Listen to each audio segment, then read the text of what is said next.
నమస్తే welcome to ASN news.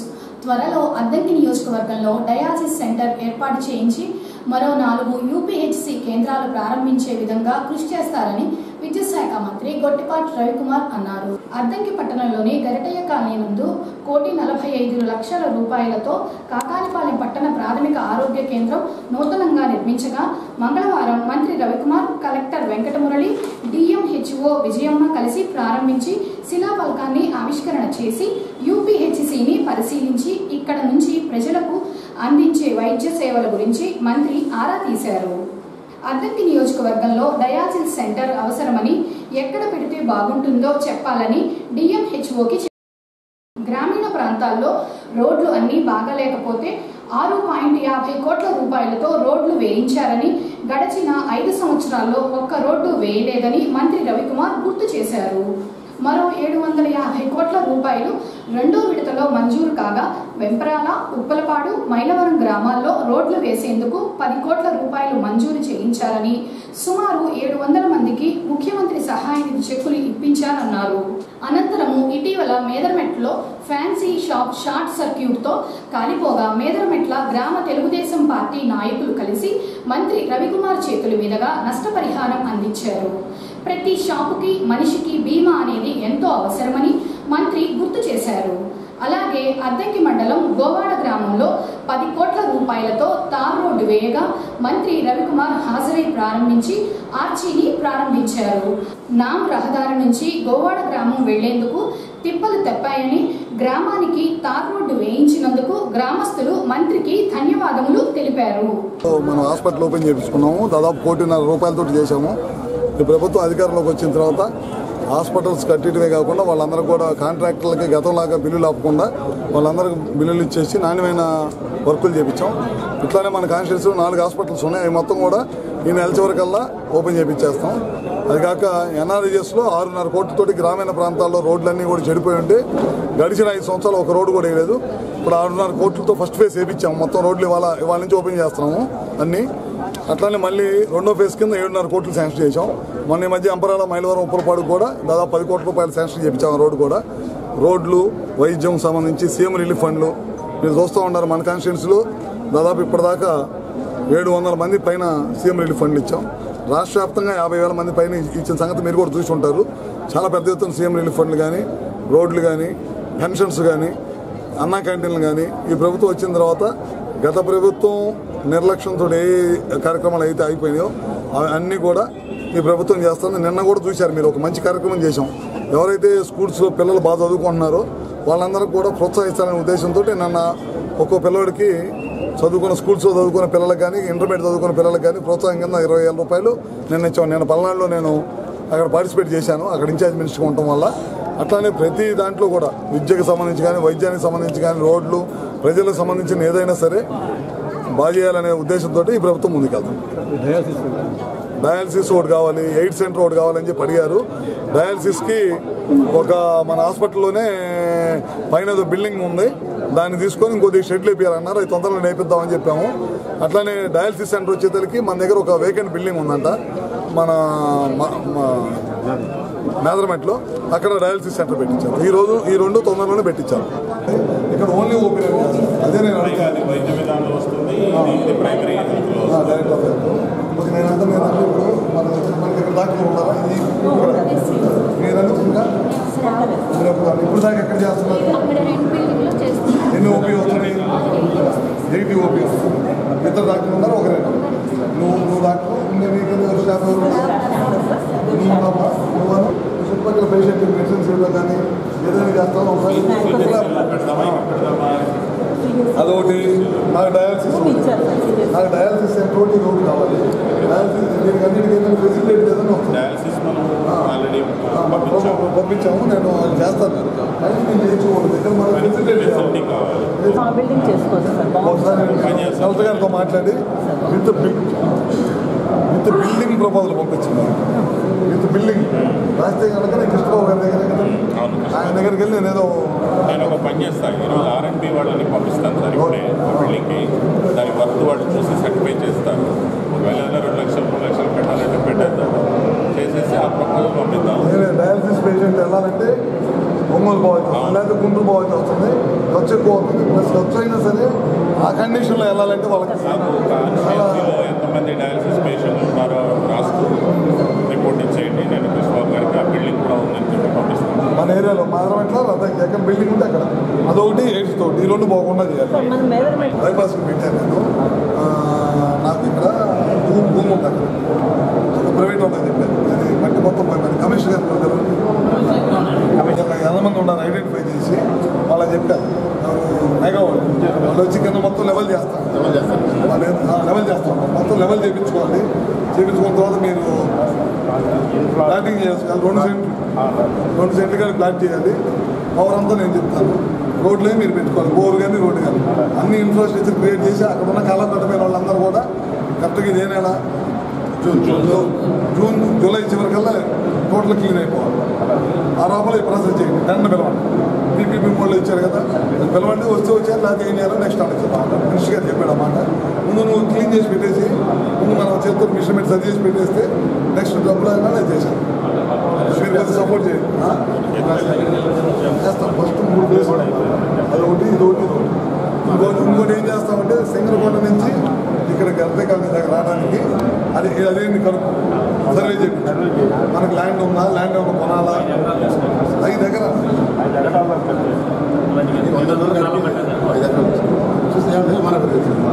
చూసే కదా ల్యాండ్ 5 ఎకరాలు కొనాలా.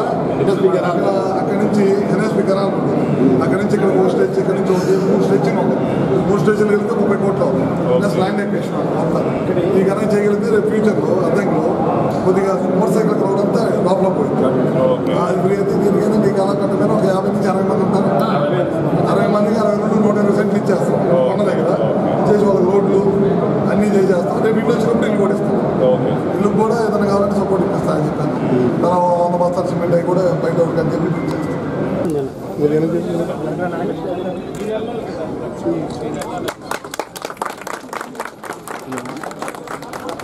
సార్ మేడం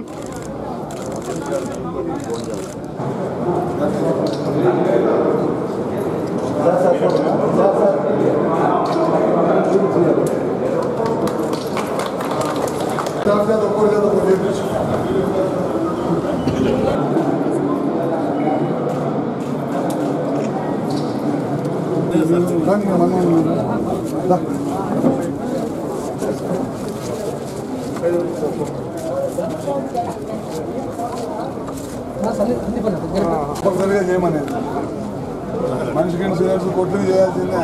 మెంబర్షిప్ కూడా అందుకే మెంబర్షిప్ ఉంటేనే మంచిది.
విజన్ 2024పై జగన్ ఇష్టం వచ్చినట్లు మాట్లాడుతున్నారని, జగన్ చనిపోయినా తెలుగుదేశం పార్టీ కార్యకర్తలు, పార్టీ సిద్ధాంతాలు తెలుగువారు ఉన్నంత వరకు ఉంటాయని విద్యుత్ శాఖ మంత్రి గొట్టిపాటి రవికుమార్ అన్నారు.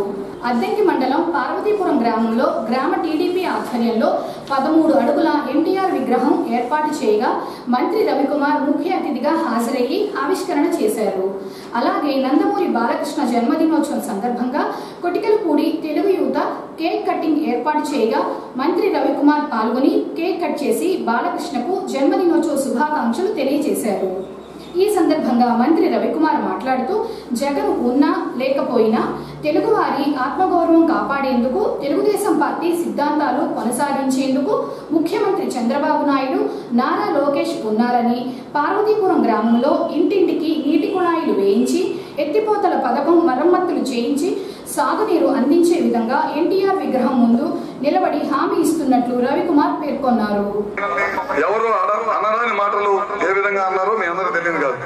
అట్లాంటి వాళ్ళని ఈ సమాజంలో, అట్లాంటి పార్టీని ఈ సమాజంలో ఉంచితే మన ఇంటికి చెదలు పడితే ఎంత నష్టమో, మన వ్యవసాయానికి పురుగు పడితే ఎంత నష్టమో, ఈ సమాజానికి అంత నష్టం జగన్మోహన్ రెడ్డి. అదందరూ కూడా గ్రహించి రాబోయే రోజుల్లో కలిసికట్టుగా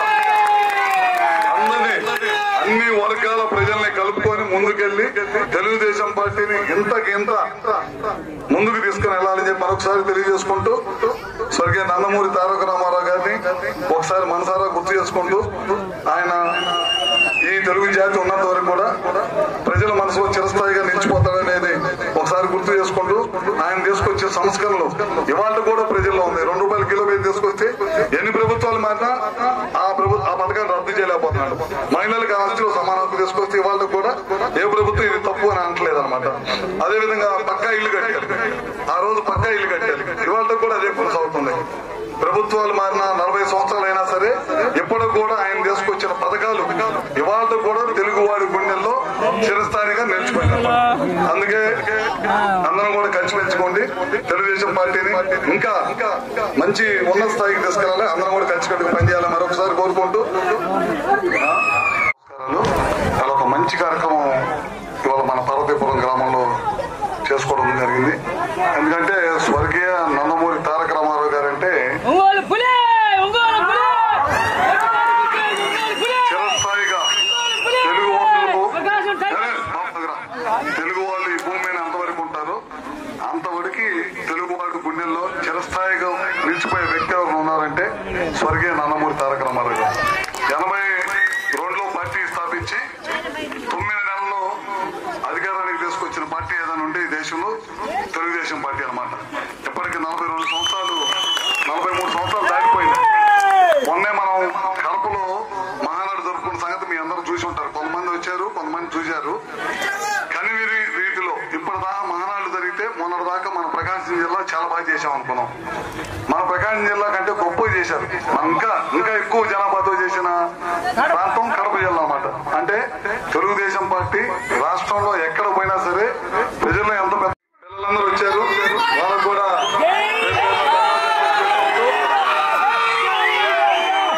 ఎందుకంటే ఆయన కూడా రాజకీయాల్లోకి వచ్చి బ్రహ్మాండంగా 3 సార్లు గెలిచారు. అటు సినిమా రంగంలో కానీ అటు రాజకీయ రంగంలో కానీ మంచి పేరు తెచ్చుకున్నారు. ఆయన కూడా మనం కోవిడ్ అప్పుడు కానీ సేవా కార్యక్రమాలు చేయడం కానీ అన్ని చేశారు ఆయన కూడా.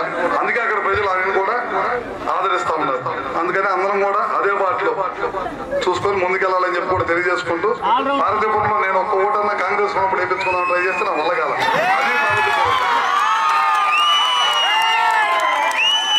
ఓటన్నా వేయిద్దాం ట్రై చేశాక నా వల్ల కాల. సరేనా? అందరికీ నమస్కారం. ఏ విధంగా మనం మెజార్టీ తీసుకొచ్చామో అది అందరూ కూడా తెలిసిందే. ఎన్టీ రామారావు గారు ఏ ముహూర్తాన్ని పెట్టారో ఈ పార్టీని కానీ అప్పటి నుంచి ఇప్పుడు దాకా ఎంతమంది ప్రయత్నం చేసినా తెలుగుదేశం పార్టీ ఇటీవలను కూడా కదిలించకపోయారు. అది తెలుగుదేశం పార్టీ అంటే మీరు చూసి ఉంటారు. ఓసారి నారాయణ భాస్కర్ రూపంలో, ఓసారి లక్ష్మీపార్టీ రూపంలో, మొన్న ఈ మధ్య చంద్రబాబు నాయుడు గారి జైల్లో వేసి మన పార్టీ లేకుండా చేయాలని చూస్తే దానికి అంతగా తెలుగుదేశం పార్టీ కార్యకర్తలు తిరగబడి ఇప్పటిదాకా తెలుగుదేశం పార్టీ ఏర్పడిన తర్వాత రాని మెజార్టీ మొన్న ఎలక్షన్ లో వచ్చింది. అది మనందరం కూడా చాలా జాగ్రత్తగా గమనించి చంద్రబాబు నాయుడు గారు ఏ విధంగా కష్టపడుతున్నారో మనందరం తెలుసు. ఆ కష్టానికి మనందరం కూడా తోడుగా ఉండి రాబోయే రోజు మళ్ళీ రేపు ఎలక్షన్స్ వచ్చేప్పుడు కూడా తెలుగుదేశం పార్టీ మొన్నట్లాగే గెలవాలని చెప్పి కూడా కోరుకుంటూ ఉన్నాను. మీరు చూసి ఉంటారు ఆ రోజు చంద్రబాబు ఎన్టీ రామారావు గారికి పార్టీ పెట్టినప్పుడు తెలుగు వాళ్ళకి గుర్తింపు లేదు. ఆ రోజు తెలుగు ఆత్మగౌరవం కోసం పార్టీ పెట్టారు. తర్వాత ఇప్పుడు చంద్రబాబు నాయుడు గారు ఏం చెప్తున్నారు, తెలుగువాడు ఎక్కడున్నా గుర్తింపు ఉంది, కానీ బలమైన గుర్తింపు అంటే తెలుగువాడు ఎక్కడున్నా సరే ఒక గొప్పవాడిగా గుర్తింపు పొందాలనేది ఇప్పుడు చంద్రబాబు నాయుడు గారు చెప్తున్నారు. మీరు చూశారు ఆ రోజు 22 2020 అని చెప్పి అందరు పిల్లలు చదువుకోండి, వ్యవసాయంతో పాటు పిల్లల్ని కూడా చదివించుకోవాలని చెప్పి అందరూ ఒక విమర్శ చేశారు. చంద్రబాబు నాయుడు గారు వ్యవసాయం వద్దంటున్నారని చెప్పి ఒక చెడు ప్రచారం చేసి పార్టీకి నష్టం చేశారు. తర్వాత అప్పుడు ఆయన తీసుకొచ్చిన నిర్ణయమే ఇవాళ ప్రతి గ్రామం నుంచి కూడా 100 మంది తగ్గకుండా పిల్లలు ఉద్యోగాలు చేస్తున్నారంటే ఆ రోజు 20 సంవత్సరాల క్రితం ఆయన తీసుకున్న నిర్ణయం అనమాట. అట్లానే ఇవాళ మళ్ళీ 2047 అని చెప్పి ఒకటి పెట్టారు. 2047 నేను పెట్టగానే జగన్మోహన్ రెడ్డి మొన్న ఈ మధ్య విమర్శ చేస్తున్నాడు. 2047 అంటే అప్పుడు ఎవరు బతుకుంటారో అని చెప్పి విమర్శ చేశారు. నువ్వు చచ్చిపోయినా తెలుగుదేశం పార్టీ కార్యకర్తలు, తెలుగుదేశం పార్టీ సిద్ధాంతాలు తెలుగు వాళ్ళు ఉన్నంత వరకే తెలుగుదేశం పార్టీ నాయకులందరికీ, కార్యకర్తలకి జోహార్ ఎన్టీఆర్, జోహార్ ఎన్టీఆర్, జోహార్ ఎన్టీఆర్, జోహార్ ఎన్టీఆర్, జోహార్ ఎన్టీఆర్, జోహార్ ఎన్టీఆర్, జోహార్ ఎన్టీఆర్, జోహార్ ఎన్టీఆర్, జోహార్ ఎన్టీఆర్, జోహార్ ఎన్టీఆర్,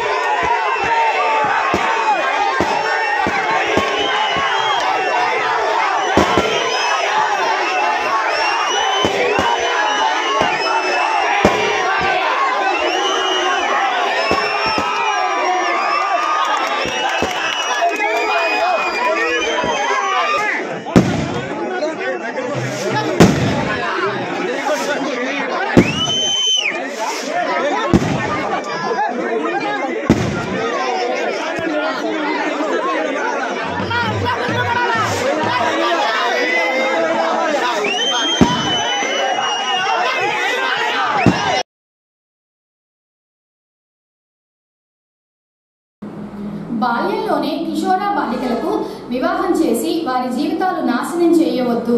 వేసవి శిక్షణ శిబిరంలో కిషోర బాలికలకు వారి తల్లిదండ్రులకు బాల్య వివాహాల గురించి వివరించారని కొరిసపాడు ఐసిడిఎస్ సిడిపిఓ కృష్ణవేణి అన్నారు. నేటితో వేసవి శిక్షణ శిబిరం పూర్తి కాగా ముగింపు కార్యక్రమం కొరిసపాడు మండలంలో ఏర్పాటు చేయగా ముఖ్య అతిథిగా ఐసిడిఎస్ సిడిపిఓ కృష్ణవేణి హాజరై మాట్లాడారు. మహిళా శిశు సంక్షేమ శాఖ ఆదేశాల మేరకు ఈ వేసవిలో వేసవి శిక్షణ శిబిరాలు ఏర్పాటు చేసి కిషోర బాలికలకు 13 అంశాలపై అవగాహన కల్పించారని, ఆడపిల్ల దేశానికి గర్వకారణం, ఆడపిల్లను పుట్టనిచ్చి ప్రయోజకులుగా చేద్దామని సిడిపిఓ కృష్ణవేణి చెప్పారు. వేసవి శిక్షణ శిబిరం అద్దంకి, కొరిసపాడు, పంగులూరు మండలాలలో ఉన్న ప్రతి సచివాలయంలో నిర్వహించాలని తెలిపారు. 3 నుంచి 5 సంవత్సరాల వయసు కలిగిన చిన్నారులను అంగన్వాడీ కేంద్రాల్లో చేర్పించాలని, అంగన్వాడీ కేంద్రాల్లో విద్యతో పాటు పౌష్టికాహారం అందించడం జరుగుతుందన్నారు. మనకి వేసవి శిబిరాలలో ముఖ్యంగా కిషోర బాలికలకి 13 అంశాల మీద అవగాహన కల్పించమని మహిళా శిశు సంక్షేమ శాఖ దిశానిర్దేశం చేసింది. దీంట్లో విద్య, పౌష్టికాహారం మరియు స్కిల్ డెవలప్మెంట్స్, మెన్స్ట్రువల్ సైకిల్ మరియు పాస్కో చట్టం, బాల్య వివాహాలు, ఋతుస్రావ చట్టం, ఋతుస్రావం గురించి, బాల్య వివాహ నిరోధక చట్టం గురించి మరియు సైబర్ నేరగాళ్ళు, పొదుపు, తర్వాత ఆర్థిక భద్రత, ఇలాంటి కార్యక్రమాల మీద మొత్తం 13 అంశాల మీద కార్యక్రమాలు చేయడం జరిగింది. ప్రతి చోట అవగాహన కల్పించడం జరిగింది. ప్రతి సచివాలయం 57 సచివాలయాలు ఉన్నాయి. కొరిసపాడు 3 మండలాలు, 1 మున్సిపాలిటీలో అన్నింటినీ కవర్ చేస్తూ 3 మండలాలు పంగులూరు, కొరిసపాడు, అద్దంకి రూరల్ మరియు మున్సిపాలిటీ అన్ని మండలాలు, అన్ని సచివాలయాలు కవర్ చేస్తూ మొత్తం వేసవి అంతా కూడా ఈ 13 అంశాల మీద అవగాహన కల్పించడం జరిగింది. ఈరోజు ముఖ్యంగా రాష్ట్ర కార్యక్రమంలో భాగంగా తల్లిదండ్రుల దగ్గర మనము ఒక నివేదిక లాగా తీసుకోవడం జరిగింది. పంచాయతీ సభ్యుల నుంచి కూడా నివేదిక తీసుకోవడం జరిగింది. ప్రతి చోట తల్లిదండ్రులు హాజరయ్యారు, కిషోర బాలికలు హాజరయ్యారు. ప్రతి సచివాలయంలో కూడా మహిళా పోలీసులు హాజరయ్యారు, ఎంఎస్కేలు మరియు ఏఎన్ఎంస్ హాజరయ్యారు, అంగన్వాడీ కార్యకర్తలు, సూపర్వైజర్లు అందరూ హాజరయ్యారు. కిషోర బాలికలు ముఖ్యంగా ప్రతి చోట ఉత్సాహంగా చురుకుగా పాల్గొన్నారు. అన్ని అంశాల మీద అవగాహన పెంపొందించుకోవడం జరిగింది. ఇది 10 రోజులతోటి ముఖ్యంగా ముగియనుంది. అన్ని వేసవి శిబిరాలలో, అన్ని సచివాలయాల్లో ఈ కార్యక్రమాలు ప్రారంభించిన దగ్గర నుంచి ఎంతో ఉత్సాహంగా పాల్గొనడం జరిగింది. మరి ముఖ్యంగా మనకి వేసవి కాలం అయిపోయింది. ప్రతి అంగన్వాడీలో 3+ చిల్డ్రన్ని మనం చేర్చుకోవాలన్నమాట. అంటే వీళ్ళని మన అంగన్వాడీ పిలుస్తోంది కార్యక్రమం ద్వారా అన్ని చోట్ల, అన్ని గ్రామాలలో, అన్ని అంగన్వాడీ సెంటర్లో, 3 మండలాల్లో, మున్సిపాలిటీలో ముఖ్యంగా వాళ్ళ సన్నిహిత తయారు చేయటం, బడి మానవాళి గురి కాకుండా ఉండే వాళ్ళని చూడటం, 3+ చిల్డ్రన్ సర్వే చేయటం, ప్రతి వాళ్ళని నమోదు చేసుకోవటం, రిజిస్ట్రేషన్ చేసుకోవటం, మరియు వాళ్ళకి ఇంటింటికి క్యాంపెయిన్ నిర్వహించడం జరిగింది.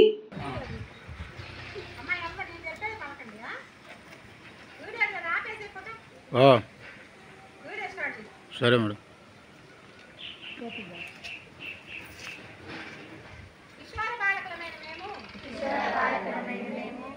ఈ 12 టీమ్స్లో సన్నిహిత కార్యక్రమాలు, వేసవి శిబిరాలలో అవగాహన పెంపొందించుకున్నాము. విద్య యొక్క ప్రాముఖ్యత మరియు పోషకాహారం ఎలా తీసుకోవాలి, మరియు పోస్కో చట్టం, సైబర్ నేరగాళ్లు, ఆహార భద్రత, వృత్తి విద్యా శిక్షణ, బాల్య వివాహాలు, క్రీడలు, మానసిక క్రీడలు, ఇలాంటి వాటి గురించి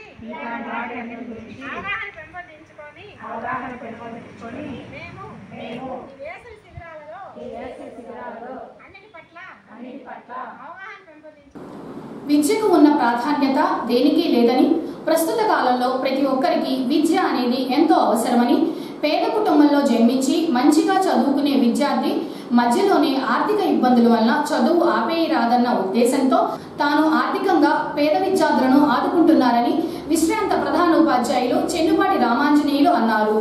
రోటరీ క్లబ్ ఆఫ్ సింగరకొండ ఆధ్వర్యంలో విశ్వభారతి జూనియర్ కళాశాలలో ఇంటర్ ప్రథమ సంవత్సరం చదువుతున్న తన్నీరు మణికంఠ, ద్వితీయ సంవత్సరం చదువుతున్న అమీర్ అహ్మద్కు ఫీజుల కింద 30,000 రూపాయలు వారి సమక్షంలో కళాశాల వారికి అందజేశారు.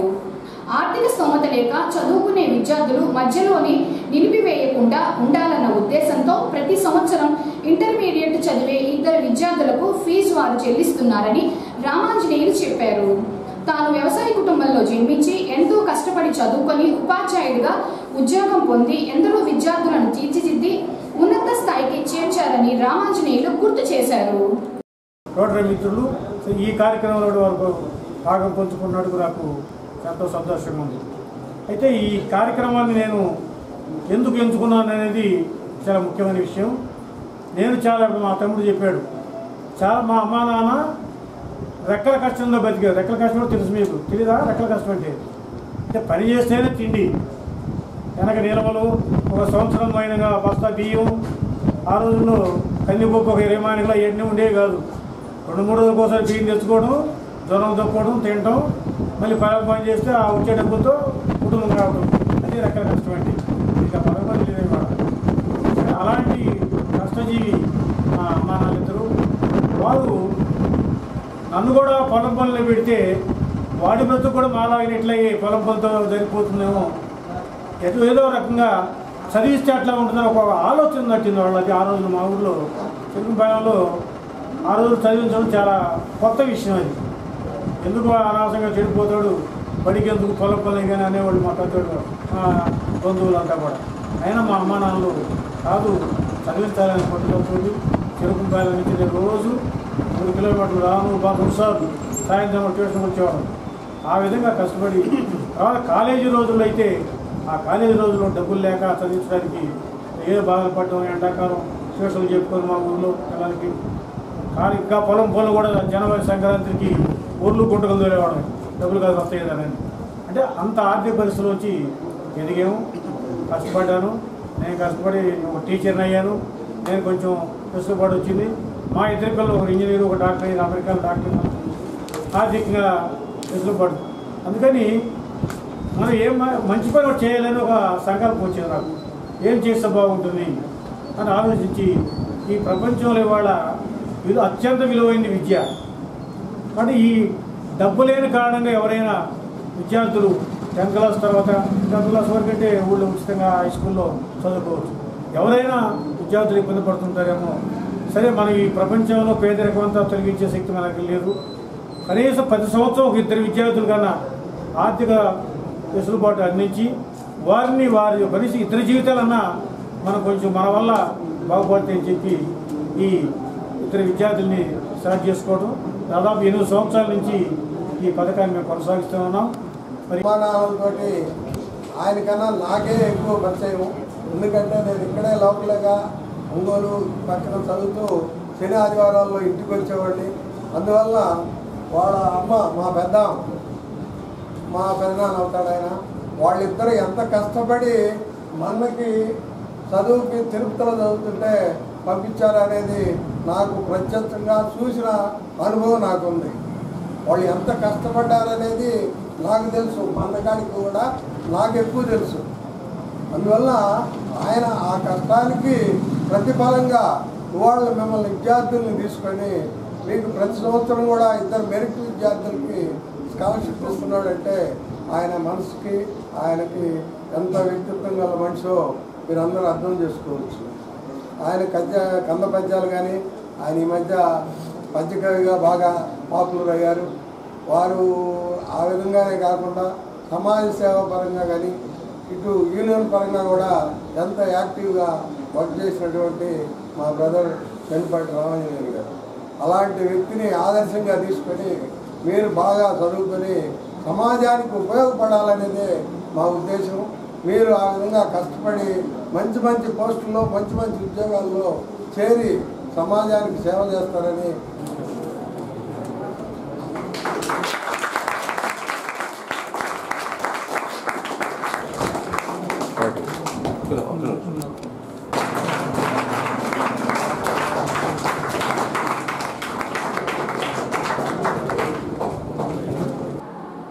నుంచి 5 సంవత్సరాల వయసు ఉన్న పిల్లలందరినీ తల్లిదండ్రులు అంగన్వాడీ కేంద్రాల్లో చేర్పించాలని ఐసీడీఎస్ సూపర్వైజర్ రమాదేవి అన్నారు. అద్దంకి పట్టణంలోని 3వ సచివాలయం పరిధిలో ఉన్న అంగన్వాడీ కేంద్రాలలో కిషోరి వికాస కార్యక్రమాన్ని నిర్వహించారు.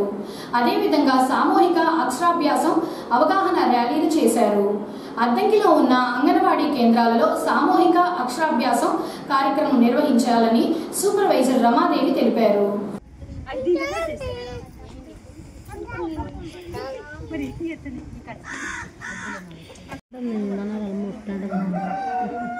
మూత అంటుంది అను వినిపించట్లా. Very good. చక్కగా అన్నా.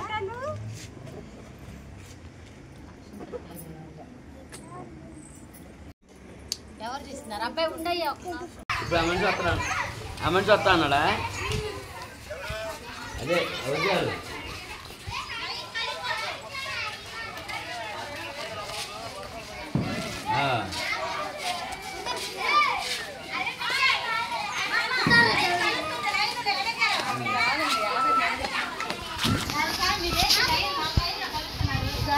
గాడి రే.